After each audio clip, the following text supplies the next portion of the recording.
Hello friends, स्वागत है आप सभी का आपके अपने चैनल दीप हिंदी ऑनलाइन संसार में। आज हम आप लोगों के लिए लेकर आए हैं छंद।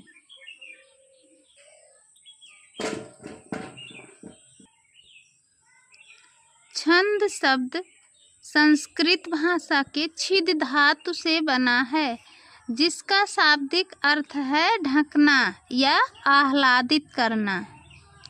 इसकी चर्चा सर्वप्रथम ऋग्वेद के छांदोग्य उपनिषद में हुई है। कभी कभी पूछ लिया जाता है कि छंद की उत्पत्ति कहाँ से हुई है, तो ऋग्वेद। इसकी परिभाषा है जिन रचनाओं में वर्ण, मात्रा, यति, गति, तुक आदि पर बल दिया जाता है उन्हें छंद कहते हैं। छंद के अंग हैं नंबर 1 वर्ण, नंबर 2 मात्रा, नंबर 3 यति, नंबर 4 गति, नंबर 5 तुक, नंबर 6 लघु और गुरु, नंबर 7 गण। नंबर 1 वर्ण।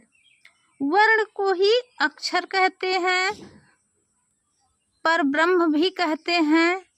यह छोटी सी ध्वनि है जो खंडित नहीं हो सकती है। इसके दो भेद हैं, नंबर 1 ह्रस्व, नंबर 2 दीर्घ। दूसरा है मात्रा। मात्रा किसी स्वर के उच्चारण में जितना समय लगता है उसे मात्रा कहते हैं।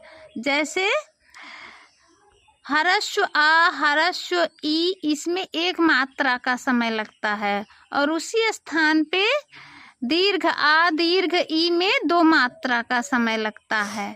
तो जितना समय लगता है उसी हिसाब से मात्रा कही जाती है। नंबर 3 यति। छंदों को पढ़ते समय कई जगत पर विराम, कई जगह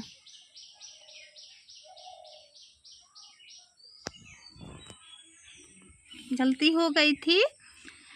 छंदों को पढ़ते समय कई जगह पर विराम लेना पड़ता है। उसी स्थान को यति कहते हैं।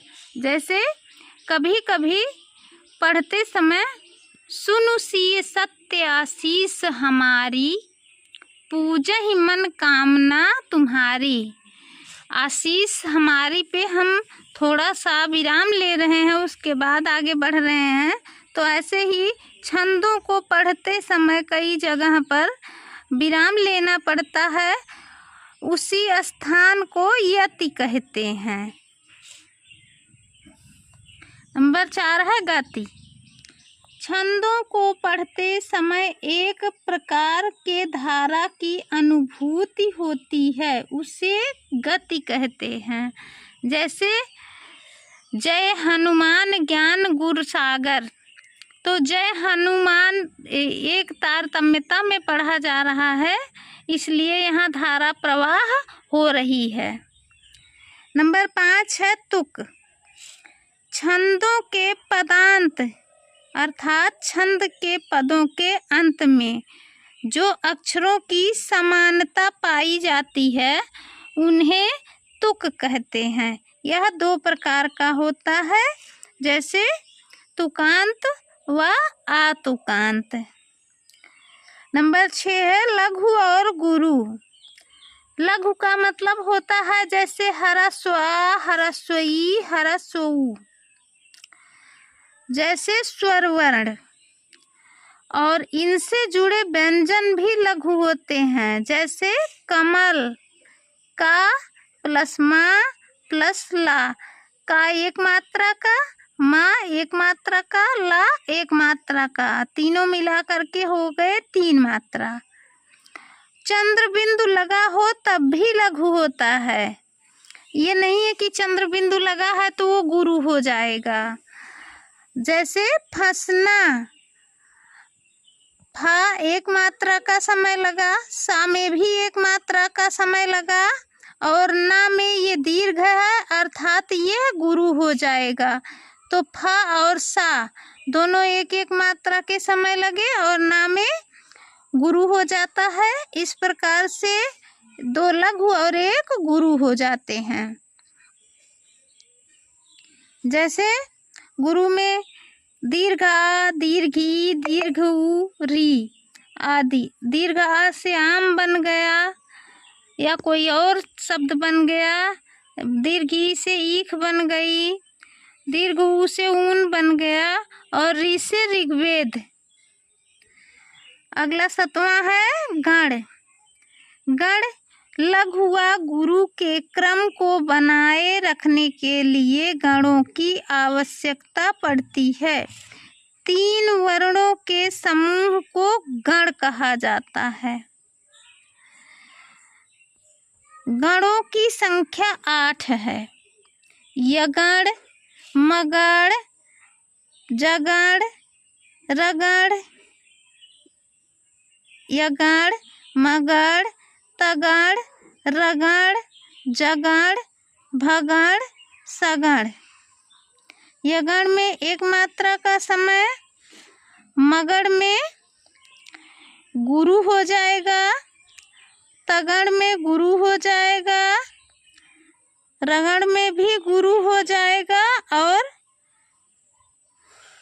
जगण में एक मात्रा का समय लग जाएगा और भगण में गुरु और लघु दोनों हो जाएगा और सगण में गुरु हो। जिस प्रकार से इसको याद करने का सूत्र है यमाता राजभान सलगा।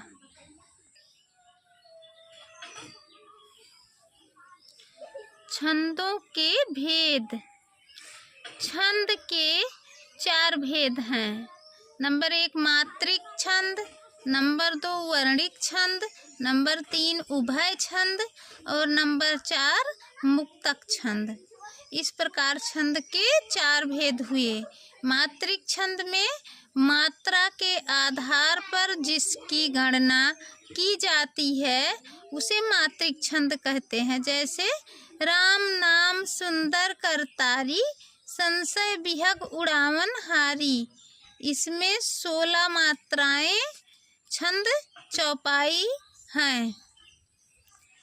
वर्णिक छंद, इसमें वर्ण गणना के आधार पर रचा गया है। जैसे चाहे जो करो शरण्य, शरण तिहारे। इसमें 15 वर्ण हैं। वर्णिक छंद धनाक्षरी है। और उभय छंद, उभय छंद में मात्रा और वर्ण दोनों की समानता बनी रहती है। जैसे पल पल जिसके मैं पंथ को देखती थी, निस दिन जिसके ही ध्यान में थी बिताती। अगला चौथा है मुक्तक छंद। इस छंद के चरण में मात्रा अथवा वर्ण का कोई नियम नहीं रहता है। जैसे वह तोड़ती पत्थर, देखा मैंने उसे इलाहाबाद के पथ पर। कांत त्रिपाठी जी की रचना से लिया गया है। आज हम आप लोगों के लिए लेकर आए थे छंद। इसमें पार्ट 1 भाग आपको पढ़ाया गया है। अभी आधा बचा हुआ है। पार्ट 2 करके आपको दोबारा ये बताया जाएगा। यदि आप लोगों को कोई चीज़ नहीं समझ में आती है तो आप कमेंट बॉक्स में लिख करके पूछ सकते हैं। और यदि आपको समझ में आती है तो हमारा मनोबल बनाए रखिए और आप लोग लाइक सब्सक्राइब शेयर करते रहिए और हम आपके लिए नए नए चीज़ों को लेके आते रहेंगे। अभी मैंने आपको व्याकरण पढ़ाया है, अब हम आपके लिए काव्य लेकर के आएंगे। धन्यवाद।